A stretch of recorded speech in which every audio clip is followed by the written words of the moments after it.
જય Hind. Only for study ચેનલમાં તમારા દરેક મિત્રોનું હાર્દિક સ્વાગત છે. તો આજે આપણે વિડીયોમાં જોઈશું કે ટેટ 1ની પરીક્ષા ટૂંક જ સમયમાં આવી રહી છે અને એના માટે આપણે અલગ અલગ ટોપિક પર અલગ અલગ વિષયના વિડીયો બનાવીએ છીએ, જેવા કે પદ્ધતિશાસ્ત્ર, વિષયવસ્તુ અને શૈક્ષણિક મનોવિજ્ઞાન. તો મિત્રો, આજે આપણે વિડીયોની અંદર જે શૈક્ષણિક મનોવિજ્ઞાન છે એનો વિડીયો ભાગ નંબર 35 બનાવીશું. તમે વિડીયો પૂરેપૂરો જોજો. શરૂઆત કરીએ આપણે વિડીયોની. પ્રશ્ન એક તમારી સમક્ષ છે. જો શું છે પ્રશ્ન? કે શિક્ષણ એટલે અનુભવોનું સતત થતું પુનઃનિર્માણ. આ વિધાન કયા વાદનું સમર્થન કરે છે? આદર્શવાદ, વ્યવહારવાદ, પ્રકૃતિવાદ કે સમાજવાદ? તો મિત્રો, શિક્ષણ એટલે અનુભવોનું સતત થતું પુનઃનિર્માણ. આ વિધાન એ વ્યવહારવાદનું સમર્થન કરે છે. કોનું? ઓપ્શન બી જવાબ આવશે. વ્યવહારવાદનું સમર્થન કરે છે. ઓપ્શન બી જવાબ વ્યવહારવાદ. પ્રશ્ન આગળ કે યુવાનોને અધોગતિ તરફ લઈ જનાર નાસ્તિકનું બિરુદ કોને મળ્યું હતું? એરિસ્ટોટલ, રસ્કિન બ્રાયન, બર્ટ્રાન્ડ રસેલ કે પોલ સાત્રમ? તો જવાબ શું આવશે? કે યુવાનોને અધોગતિ તરફ લઈ જનાર નાસ્તિકનું બિરુદ છે એ બર્ટ્રાન્ડ રસેલને, ઓપ્શન સી જવાબ બર્ટ્રાન્ડ રસેલને મળેલું છે. પ્રશ્ન આપણે આગળ જોઈએ કે વ્યવહારવાદ અનુસાર અભ્યાસક્રમ કેવો ન હોવો જોઈએ? સમાજ પ્રમાણે, પૂર્વ નિર્ધારિત, પરિવર્તનશીલ કે સમસ્યાને આધીન? તો મિત્રો, વ્યવહારવાદ અનુસાર અભ્યાસક્રમ એ પૂર્વ નિર્ધારિત ન હોવો જોઈએ. ઓપ્શન બી જવાબ પૂર્વ નિર્ધારિત ન હોવો જોઈએ. પ્રશ્ન આપણે આગળ જોઈએ કે નીચેનામાંથી કયો સિદ્ધાંત એ વ્યવહારવાદ અનુસાર અભ્યાસક્રમમાં રચવામાં સક્ષમ નથી? તો જવાબ શું આવશે?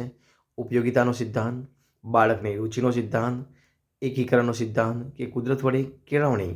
જવાબ શું બનશે? ઓપ્શન ડી જવાબ આવશે. કુદરત વડે કેળવણી. ઓપ્શન ડી જવાબ બનશે. પ્રશ્ન આપણે આગળ જોઈએ. જો પ્રશ્ન છે કે નીચેનામાંથી કયો વિષય ન શીખવાની વ્યવહારવાદ હિમાયત કરે છે? વર્તમાન પ્રશ્નો, સંસ્કૃત, ઇતિહાસ કે રાજનીતિ? તો મિત્રો, જે નીચે પ્રશ્નો આપ્યા છે એમાંથી ઓપ્શન બી જવાબ સંસ્કૃત વિષય શીખવાની વ્યવહારવાદ શીખવાની વ્યવહારવાદ હિમાયત કરે છે. ઓપ્શન બી જવાબ સંસ્કૃત. પ્રશ્ન આપણે આગળ જોઈએ કે વ્યવહારવાદ અધ્યયનમાં કોની સક્રિય ભાગીદારીને મહત્વ આપવામાં આવ્યું છે? અધ્યતાની, પદ્ધતિની, શિક્ષણની કે સમાજની? તો વ્યવહારવાદ અધ્યયનમાં અધ્યતાની જે સક્રિય ભાગીદારી છે એને મહત્વ આપવાનું સૂચન કરે છે. કોની? જવાબ આવશે ઓપ્શન એ અધ્યતાની. ઓપ્શન એ જવાબ અધ્યતાની. પ્રશ્ન આપણે આગળ જોઈએ કે વ્યવહારવાદ કઈ શિક્ષણ પદ્ધતિની હિમાયત કરે છે? પ્રદર્શન, પ્રોજેક્ટ, સ્વાધ્યાય કે વ્યાખ્યાન? તો વ્યવહારવાદ એ ઓપ્શન બી જવાબ જે પ્રોજેક્ટ શિક્ષણ પદ્ધતિ છે એની હિમાયત કરે છે. જવાબ બનશે ઓપ્શન બી પ્રોજેક્ટ શિક્ષણવાદ પદ્ધતિ. પ્રશ્ન આપણે આગળ જોઈએ કે વ્યવહારવાદની એક મોટી ભેટ પ્રોજેક્ટ પદ્ધતિના પ્રણેતા કોણ છે? ડૉક્ટર કિલપેટ્રિક, રોજન, સ્કિનર કે જ્હોન ડ્યુઈ? તો મિત્રો, વ્યવહારવાદની એક મોટી ભેટ પ્રોજેક્ટ પદ્ધતિના નિર્માતા છે, એટલે કે એના પ્રણેતા છે ડૉક્ટર કિલપેટ્રિક છે. ઓપ્શન એ જવાબ આવશે ડૉક્ટર કિલપેટ્રિક. પ્રશ્ન આપણે આગળ જોઈએ. પ્રશ્ન જો કયો છે કે નીચેનામાંથી કોની પદ્ધતિ વ્યવહારવાદ પર આધારિત છે? ફ્રોબેનની પદ્ધતિ, જ્હોન ડ્યુઈની પદ્ધતિ, વિલિયમ જેમ્સની પદ્ધતિ કે મોન્ટેસરી પદ્ધતિ?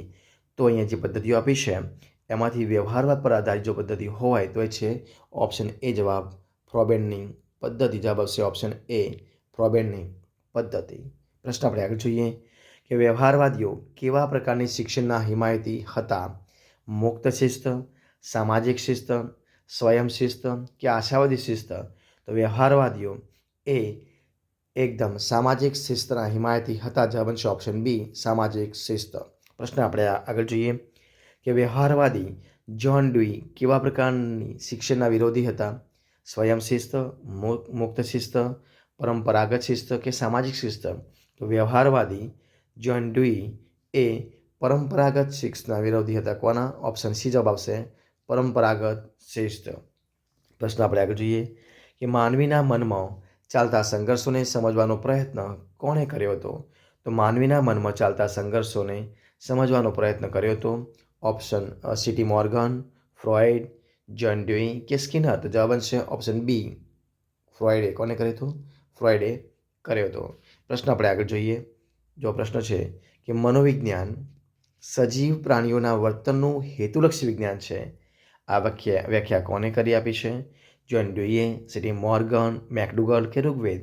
તો મનોવિજ્ઞાન સજીવ પ્રાણીઓના વર્તનનું હેતુલક્ષી વિજ્ઞાન છે. આવી વ્યાખ્યા આપી છે ઓપ્શન સી જવાબ મેકડુગલે. કોને આપી છે? ઓપ્શન સી જવાબ મેકડુગલ. પ્રશ્ન આપણે આગળ જોઈએ. મનોવિજ્ઞાનની સૌપ્રથમ પ્રયોગશાળા કોણે સ્થાપી હતી? તો William wants, William James, Watson કે થોર્નડાઇક? તો મિત્રો મનોવિજ્ઞાનની સૌપ્રથમ પ્રયોગશાળા સ્થાપી હતી option A William want. Option A જવાબ. પ્રશ્ન આપણે આગળ જોઈએ કે પ્રાણી મનોવિજ્ઞાનને અન્ય કયા નામે ઓળખવામાં આવે છે?